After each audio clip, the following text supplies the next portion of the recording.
As I said in the previous review, I picked up the Hardy Boys graphic novels because they promised to explain how the Hardys first joined ATAC.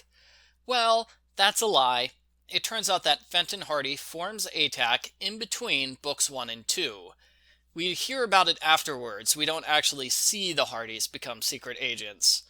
Boo! You left out the good part! Argo Funk Book Review, Argo Funk Book Review. For their first mission, the Hardys are skydiving with hot girls. They use X-ray goggles to prove the jump leader is a jewel smuggler, but the girls are innocent because they're hot. The book skips ahead to later that day, after Frank has gone on a date with one of the hot girls. What? No! The book is skipping over the good parts again! The Hardys go home, where the house is getting packed up. They're moving away forever today, and wow, that came out of nowhere. Why did their parents let them go skydiving and dating on moving day? That seems like a bad idea. Aunt Gertrude yells at the movers, and the Hardys get their next mission. They need to investigate a beautiful rich girl named Joy Gallagher, who has lost her sense of self after getting cosmetic surgery. Things get interesting when a brown-haired girl appears. She says she's the real Joy. The other Joy is an impostor who stole her face and body. I'm paraphrasing, of course. Real Joy doesn't explain diddly squat. Instead, she makes herself look like an insane person by shouting incoherent things like, "That's not your face! That's not your face!" She pulls out a knife and tries to stab fake Joy. Is that the best way to prove your real identity? No. A group of sinister triplets appear and try to capture real Joy. Our heroes escape to a nearby carnival and fight the triplets in a house of mirrors. A quick fingerprint search reveals the villains aren't triplets. They had cosmetic surgery in order to look the same, for reasons that go completely unexplained.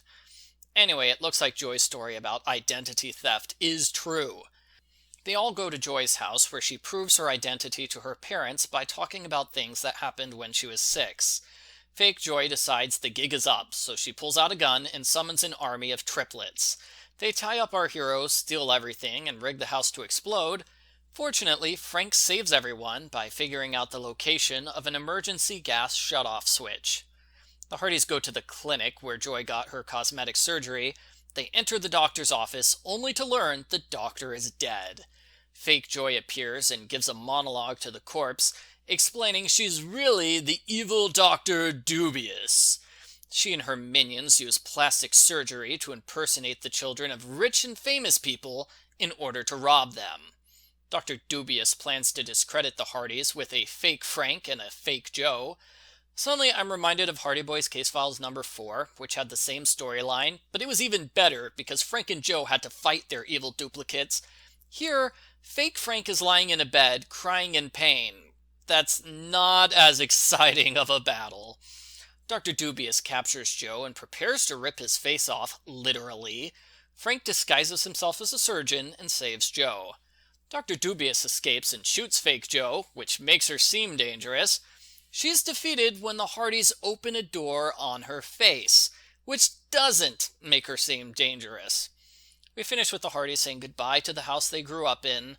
They give Aunt Gertrude some flowers and a new nickname, Aunt Trudy. She says that it's sweet. Oh, cool, so that's where her new name comes from. The end. Post-book follow-up. The artwork for this series is done in manga style. My main gripe with the artwork is that it's inconsistent. Look at Frank at the cover of the first 3 books. Notice how his hair and head change shape each time? The same thing happens in the book. The characters' hair and faces are constantly changing. It's not so bad that you can't keep track of who the characters are, but I still find it to be distracting.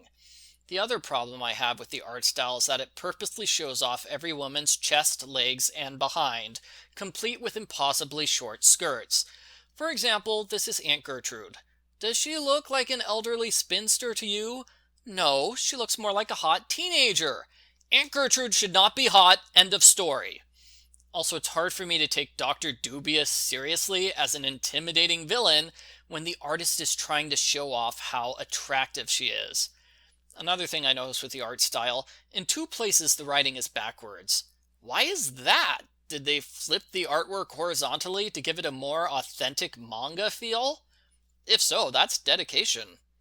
A final thing I want to mention is that when the Hardys enter the clinic, the book pauses for a moment to recap the entire story. That was odd.